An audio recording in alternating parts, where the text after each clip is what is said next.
Good afternoon, and welcome to the importance of your reputation, perception in ethics. Welcome to our licensed professional engineers and land surveyors. My name is Bernadette Vidoro, and I am the professional speaker, trainer, and president of Speakers Live Incorporated. I also have been working with engineers and scientists across the country for the last 6 years, teaching ethics, communications, and presentation skills. Today, we're going to be looking at three very specific cases. We will be looking at what the issues are, and what the impact was to the engineers that were involved in these specific cases. We'll also be giving you some very strategic information that can help you when you are making decisions about ethical concerns.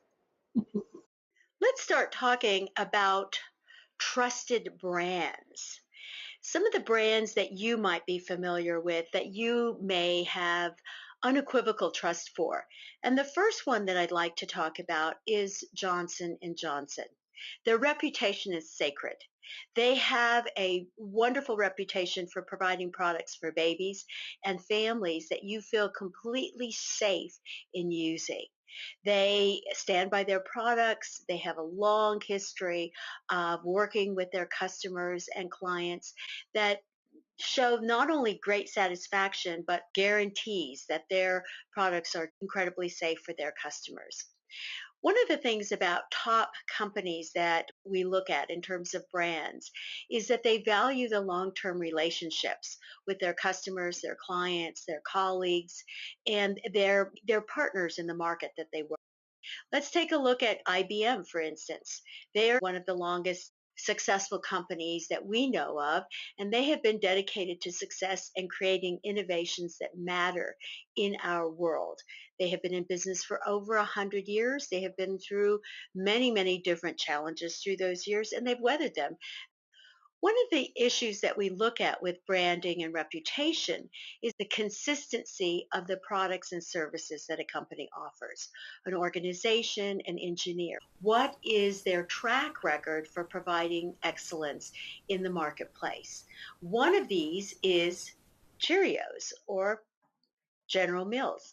You know that if you buy a Betty Crocker cake mix, it's going to taste the same and be of the same consistency regardless of where you buy it throughout the world. The same thing is true for Cheerios and many of the other brands created by General Mills.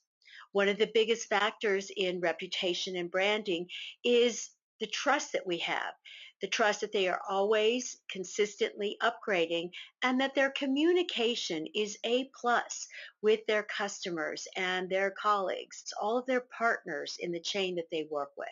So one example of that in our day and age is Google. How many of you use a Google product? Do you use YouTube or do you use Gmail, the calendar?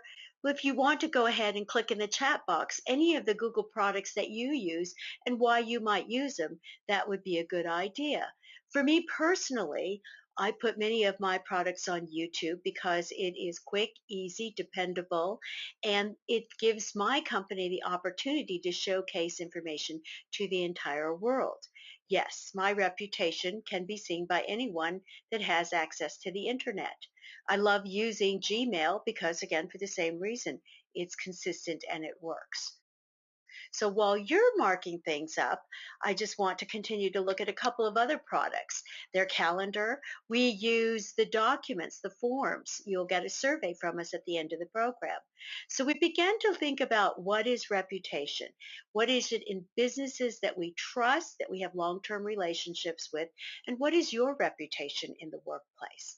One of the most crucial elements of maintaining a superior reputation is to do the right thing.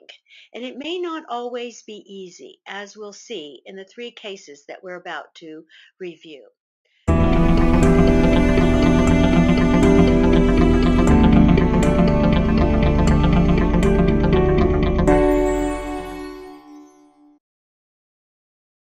The first case study that I'd like to bring to your attention is the case study involving Tylenol. Now, if you're 40 years or younger, you may not remember this particular case study, but I know my husband, he's an old geezer, and one year he actually dressed up as a Tylenol capsule. He's got a very weird sense of humor.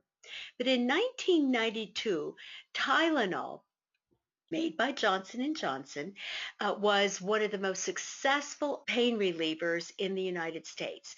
They had over 100 million users. And Tylenol was responsible for 19% of Johnson & Johnson's corporate profits during the first 3 quarters of 1982. And then, last quarter of 1982, something very bizarre happened. In Chicago, they discovered that malicious individuals were opening packages of Tylenol and replacing the capsules with cyanide-laced substances, resealing the packages and putting them on the shelves of at least a half a dozen pharmacies and food stores throughout Chicago. So what happened were unknowing consumers purchased these tablets and 7 people died. What did Johnson & Johnson do?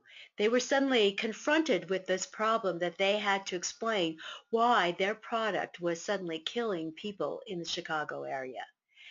This is an excellent case study for us to look at what you can do quickly and do in the right manner. Their first actions were to immediately alert consumers nationally.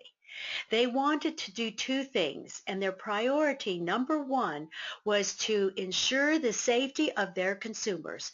They put that as forthright, the number one priority that they had. The second priority was how could they salvage their product, or was it salvageable? What was going on?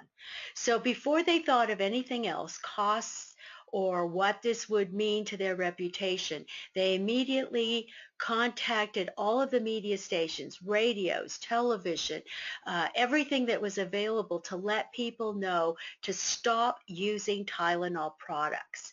Then Johnson & Johnson stopped the production and advertising of Tylenol.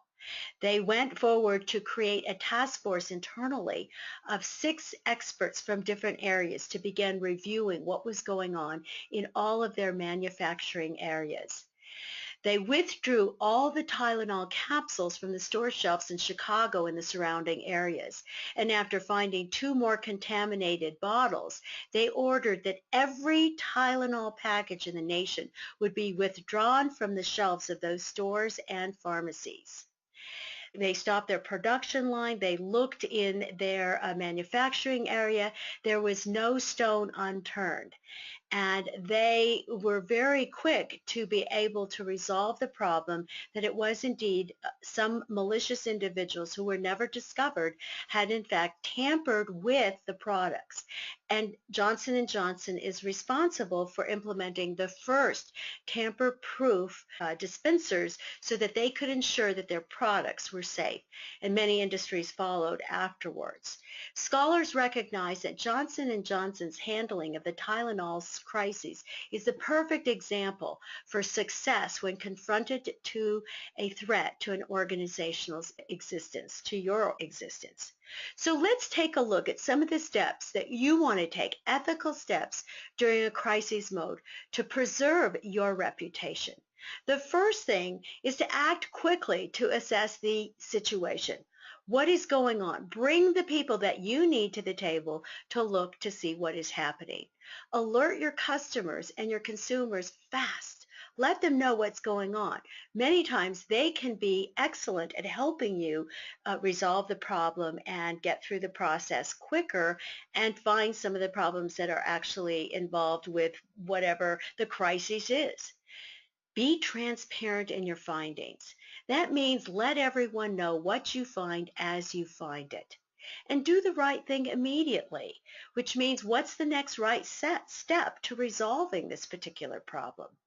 Take the responsibility to fix the problem and be sure to reassure your customers, your clients, and your chain of partners what is going on, because when you leave people in the dark, they become fearful of what's happening.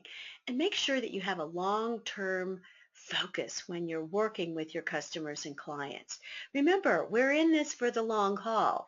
We don't want to be engineers that are fly-by-night companies. So this brings us to case study number 2. This is a crisis that is still ongoing. We're going to be talking about the Flint water system and the specific role that several engineers played in this particular case.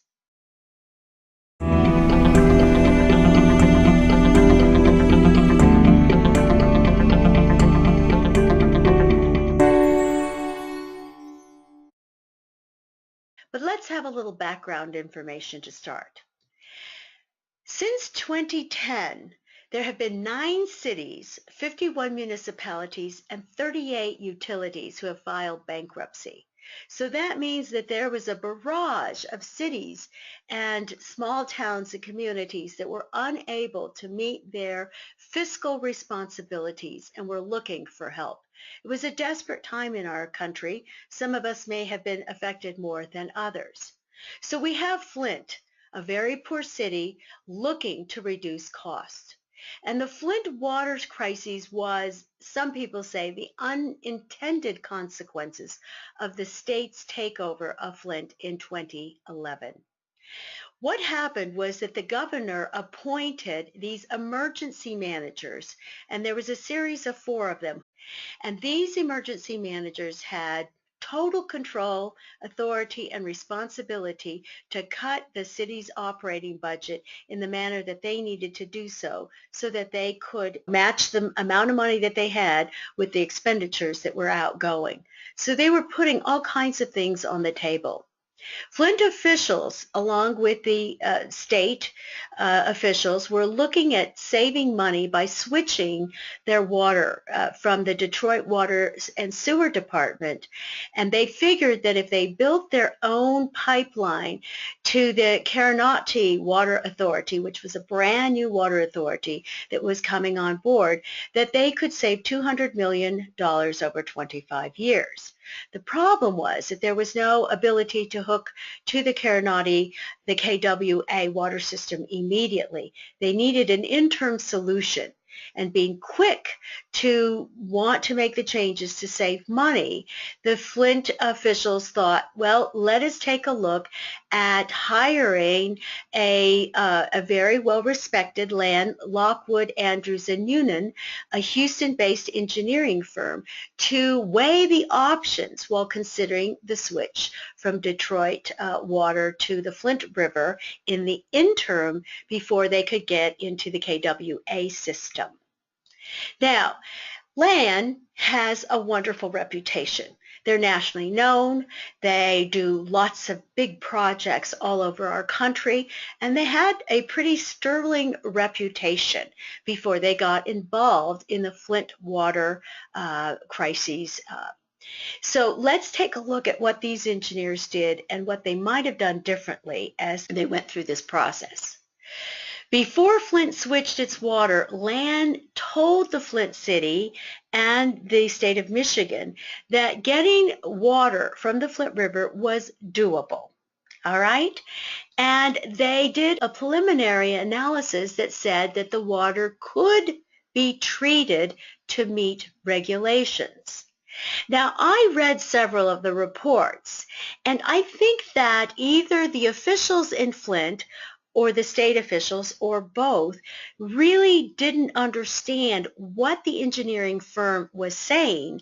And I also have to fault the engineering firm to a certain degree because they didn't say it clearly. What they alluded to in their report was the fact that it was going to cost more money to get water out of the Flint River and treat it than it was to stay on the existing Detroit water system. But they didn't say it clearly. They had this verbiage that was very vague, in my opinion. And if they had said it this way, very straightforward, if you leave the water system that you're using and go to the river water of Flint, it's going to cost you more money. If that had been the name of the report, I think that a lot of problems could have been avoided.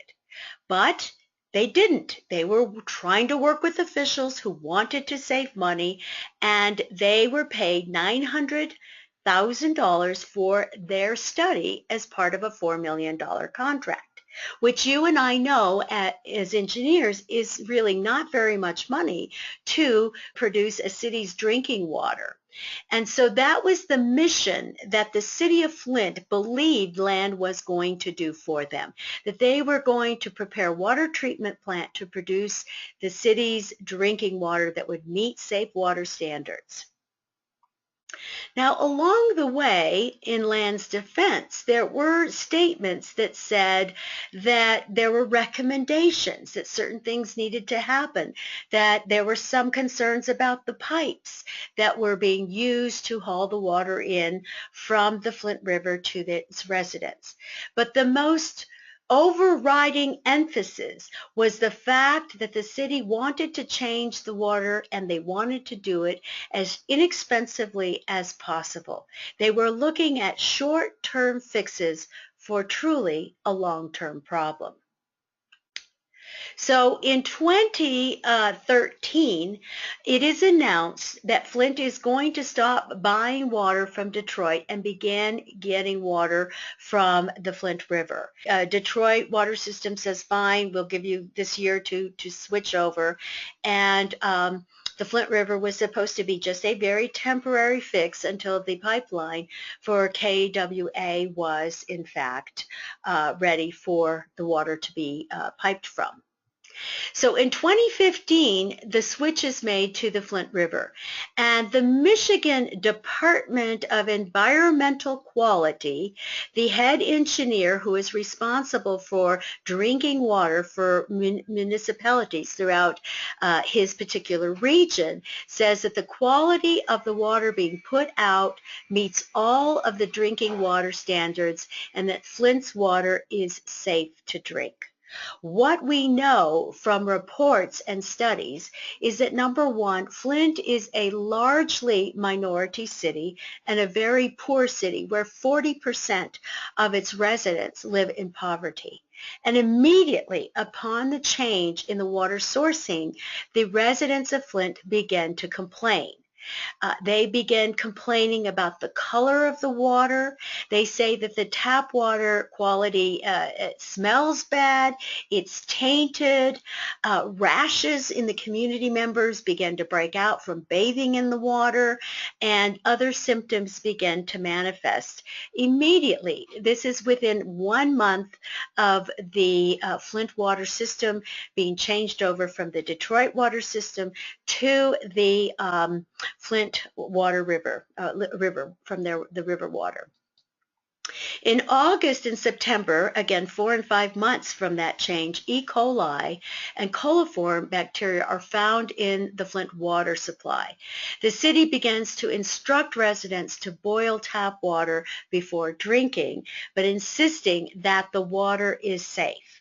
Now, in October of 2014, General Motors, the humongous corporation there nearby Flint, who is also moved over to the Flint Water River, complains to the governor's office and to government officials that the water that they are getting from the Flint River is actually corroding the engines. And Earl, the emergency manager, allows Darnell Early, the emergency manager, tells the GM that they are free to go ahead and reconnect to the Detroit system, and they make it happen in a very, very quick manner. Now, Dan Reyes, the president of the local union that works at GM, says if it's too corrosive for an engine, what's it doing to the inside of a person? So now we fast forward to January 2015, where there's massive complaints from the residents of Flint, and it's starting to get more attention, and the Detroit water system offers to reconnect the city of Flint back to its system at no cost. Darnell Early rejects the offer. Again, this is an appointee from the governor who says they cannot afford the water and therefore they're not going to reconnect.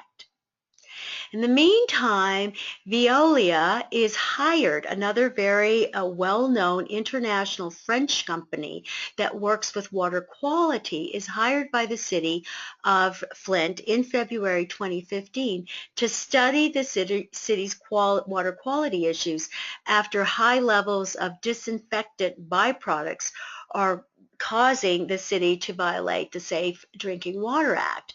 And reporters say that city residents were told to be sure and run their water for 3 minutes before they brought samples in for testing, which didn't make a whole lot of sense when they were just running their water to drink it or to use it in their baths or for other domestic uses.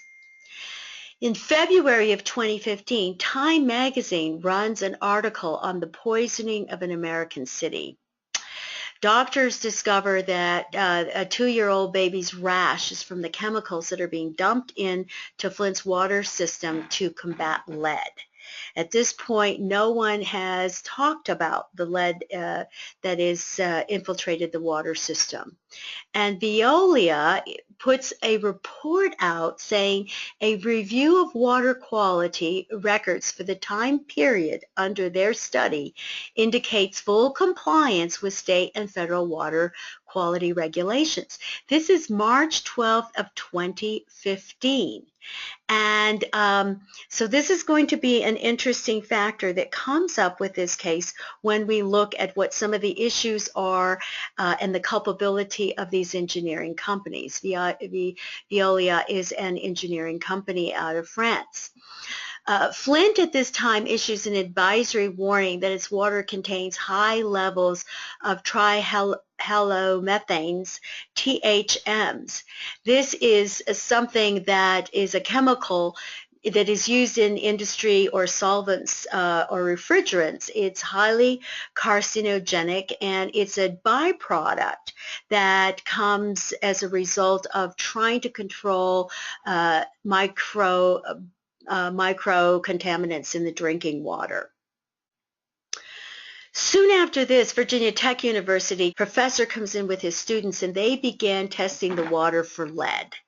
And anything above 15 to 30 milligrams is considered serious lead contamination. In one home alone, the water registered at 138%. So we're seeing 4.5 times higher lead in the water. And this is a result of the old pipes that were used to bring the water into Flint from the Flint River, and then putting different kinds of chemicals in there to combat bacteria.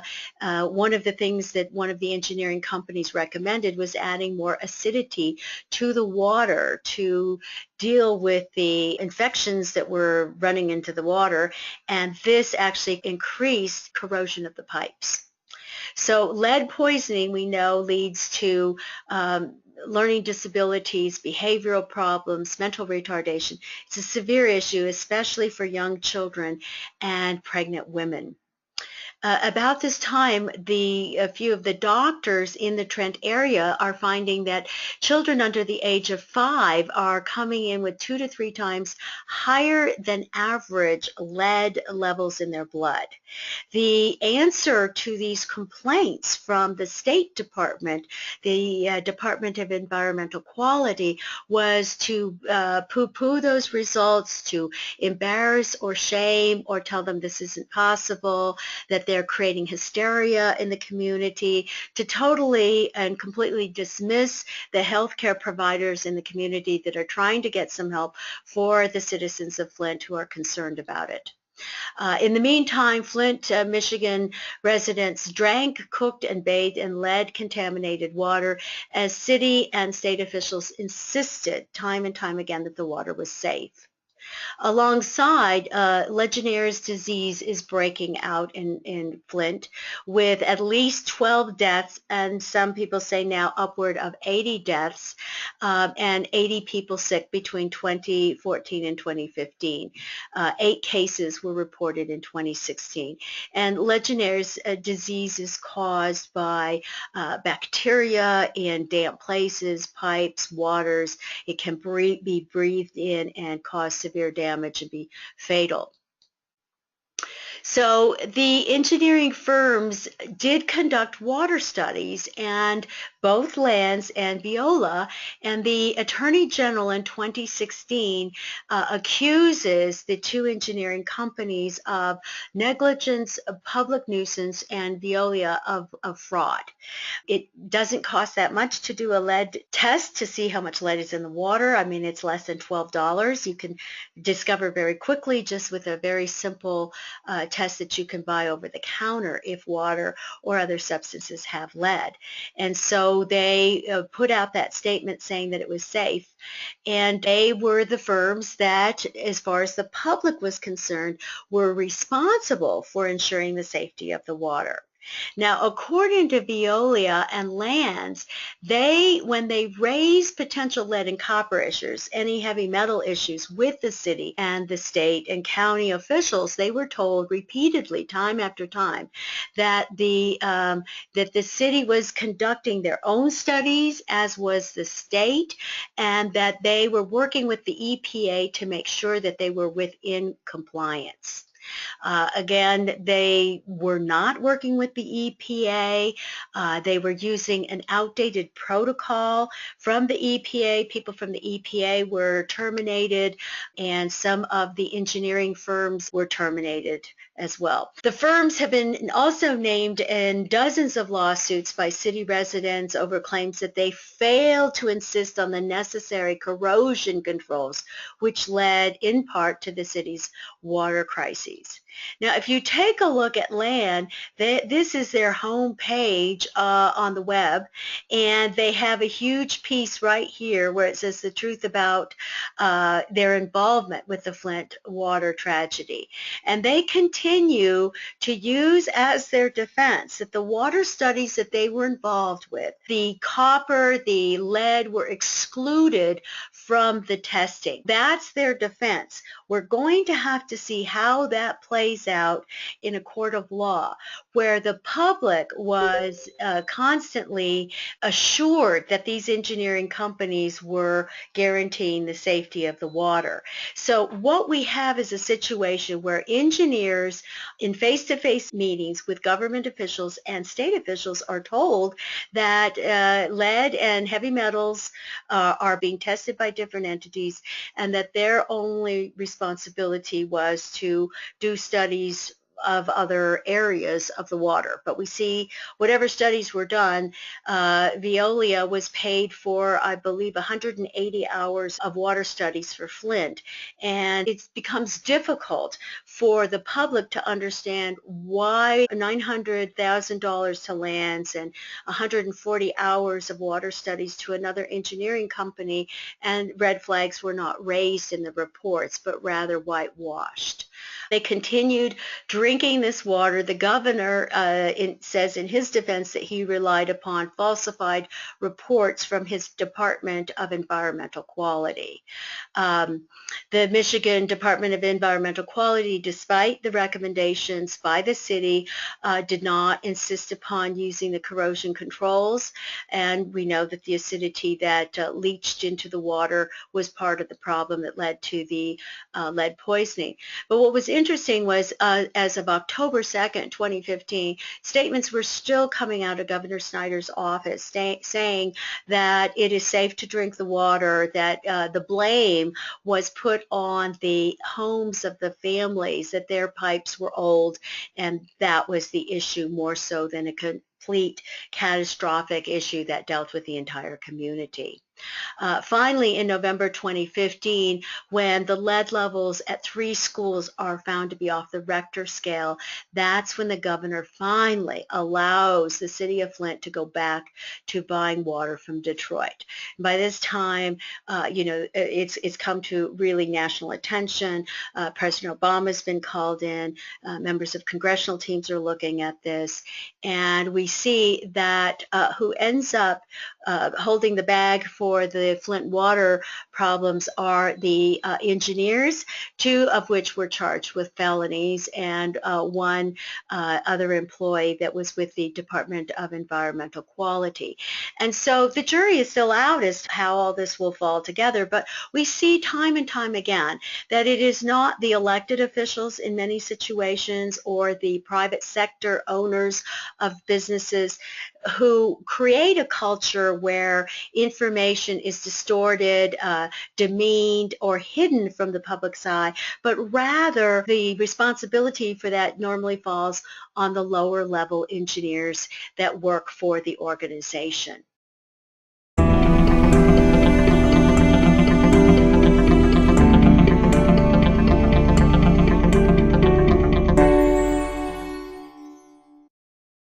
So let us look at the next case study, which is GM's ignition problem. GM had an ignition problem that started in 2001, and it led initially to 2.6 million cars being recalled eventually, and at least 13 deaths, probably closer to 80 to 100 deaths. And what the problem was that in 2001, Saturn ignition switch was failing its pre-production testing. And the GM engineers were experiencing problems with these switches. When they would start the cars, they would be driving down the road and the cars would just suddenly stop. They said the keys on the key ring were too heavy, or a knee bumped the ignition and the car would just turn off. This was since 2001, and there are notes from the engineer that designed the switch, that had ongoing discussions with the manufacturer of the component, the Delphi organization, who is manufacturing the ignition switches out of Mexico. And so there's a whole track of emails that show there are problems with this switch beginning in 2001. Engineers assume that the faulty switch isn't dangerous because they said, well, people can still maneuver the car to the side of the road if the car stops running suddenly. So here we are, 2004, we know the problem existed in 2001, 2002, 2003, 2004. In 2007, GM begins installing a new redesigned switch on its 2007 model cars, but they don't change the manufacturer number on the inventory. So their distributors, their retail don't know that there's been a problem with this particular ignition just stopping. But GM employees began to collect information that there are fatal crashes. And by 2007, GM is aware that there have been 10 deadly cobalt accidents. And the cobalt was the same vehicle that the Ion was using, the ignition. And they discovered also that when the ignition went off, that the airbags were also told, hey, the car's turned off. So when the car did crash, the airbags were not deploying as they were supposed to. In fact, in 4 of 9 crashes where the ignition was not in run at the time of impact, there was no deployment of the airbags. And a safety administrator at the National Highway Administration was pushing to get an investigation in 2005 about the bags in the Chevy Cobalts and the Saturn Ians. And the investigation is blocked by department officials who just didn't believe that the action was warranted. The face became real of this particular problem when Brooke Milton in Georgia is sold a 2005 Cobalt. And it later is one of 1.6 million cars that GM later recalls because of the ignition switch problems. And again, the studies show that they knew about this since 2001. She is driving her car and it loses power, and she's able to pull it over to the side of the road. She calls her father, and he tells her get it into the dealer, which she does. She takes it into the dealer the next day to get it fixed, and here are the notes that were subpoenaed by the attorneys. Key locking in the ignition problems, fuel pump. She's got a litany of issues that she takes to the distributor where she bought her vehicle. They keep it for a couple of days, and they tell her that her car is fixed and the ignition problem has been taken care of on March 9th. The next day, which is her birthday, she's on her way to pick up her boyfriend or meet her boyfriend for dinner after being assured that her lock problem was fixed by the dealer. She dies in a fatal accident. And this, in fact, is the picture of her vehicle when the bags did not deploy and what happened to it when going at 55, 60 miles an hour down the highway, and it just stops. The steering wheel was locking, so there was really nothing you could do. And this is a picture of Brooke Milton. So this was 2009 when the crash occurred. She had purchased her car brand new. She had had it for a while, and it took another 4 years for GM to begin the recall process, the investigation. Initially, engineers are put on paid leave, and GM ends up paying a $35 million fine to settle a federal probe as to why it took them 10 years to do a recall on a vehicle that they know that there is a problem. Their CEO is required to testify before Congress about the faulty switches, and GM offers at least $1 million to the families of any victims who have died as a result of GM's defective vehicles. They later end up recalling 8.4 million vehicles, mostly for the faulty ignition switches, and the cost end up adding up to close to $1.2 billion. We may recall that we, the taxpayers, did bail out GM in 2009 as part of the big bailout. 15 employees are removed because of misconduct or incompetence, or who acted inappropriately, and others who didn't act with a sense of urgency. 5 employees are disciplined. Ray DiGiorgio, the 24-year-old veteran of GM, who was the lead designer for that switch, who actually in his email memos to Delphi in Mexico called the switch in 2001, the ignition switch, the switch from hell. So they knew it was problematic, they knew it was defective, but no one was communicating to the organization. There was no place to voice these because of a culture of demands for higher output and quotas and, not putting the safety of the consumer first and foremost. Gary Altman, another programming engineer, was terminated. A couple of lawyers were terminated, as well as 2 safety officers, for failing really to put safety first in their organization. And the investigation said that there was complete incompetence and negligence, and that the deaths of these dozen or more people was definitely preventable, and it could have been avoided had they simply taken care of the defective ignition switch. And so GM was found negligent in designing, testing, and manufacturing auto parts, as well as failing to warn consumers. What happens is that the auto industry becomes accused. They are accused of weighing the cost of spending the amount of money necessary to fix defects in millions of cars versus the cost to pay a lawsuit filed by the victim, of the family of a victim. So what we want to remember in all of these situations is to, number one, protect your reputation. Get all of your facts. Make sure that you know what you're going into whenever you get an opportunity to work on a project. Know all of the variables. Know who your subcontractors are. As in this particular case with GM and Veolia, the company out of Mexico was producing substandard products. And at that point, production should have stopped, and they should have looked at fixing that problem instead of simply rubber stamping a substandard product.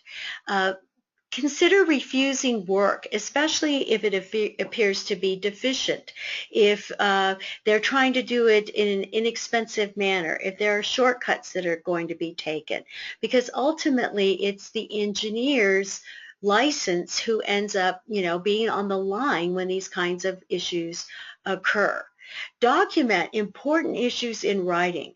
I have to say that to me is probably one of the biggest issues with the two engineering firms that we looked at in the Flint water crises. Neither of those seem to put out in bright, red lights, flashing red lights, lead is in the water, this is a problem. Or saying, no, we cannot say that water is safe and meets water drinking standards and just test for 9 things when there's 29 things that we need to test for. So it's really important that we look at those kinds of issues and that you document those in writing. That's going to cover you if there is a lawsuit and your reputation long after the contract has expired. Communicate quickly about the problems that come up as they come up, and demand excellence throughout your chain. If you have a problem with a subcontractor, an employee, an issue that comes up, then be quick to terminate that particular employee or that subcontractor or that defect in the chain that you are working with. This is really important. And at any point in time, if you know that something is wrong, stop. Stop what you're doing and take a breath or two and get some perspective. See how this will play out in the public's eye, because your reputation is one of the most important things that you have going for you. And it only takes an instant to destroy that reputation, and it can take a lifetime to rebuild it. Fix problems fast and take responsibility for the issues that happen. So often in the American business world, we see that there is a propensity to brush problems, mistakes, concerns under the rug rather than exploring them. Even if we don't believe that they're valid, it's crucial that you take some time to evaluate what they are, because if enough customers are complaining about an issue, there is probably some validity to the complaints that they are bringing forward to your company or your organization. And finally, remember that we live in a very transparent world where anything that you say can and will be captured on video, cell phones. There's video cameras everywhere where people can confirm what you say or don't say. We've seen several presidential elections in recent time where candidates of major parties have been almost destroyed their candidacy as a result of recorded conversations that have come back to haunt them. The best thing that you can do is to operate consistently with high integrity and with high ethical standards, doing what's right, doing it quickly, and doing it with the interest of your customers, your clients, and your coworkers at the heart of the matter. We will proceed to send you your evaluation and questionnaire, which includes some questions about our particular webinar. Once you have answered those with your name and title, we will send you your certificate of completion for your 1 professional development hour, PDH. Remember, your reputation is sacred. Don't do anything that you can avoid doing to protect it in all circumstances.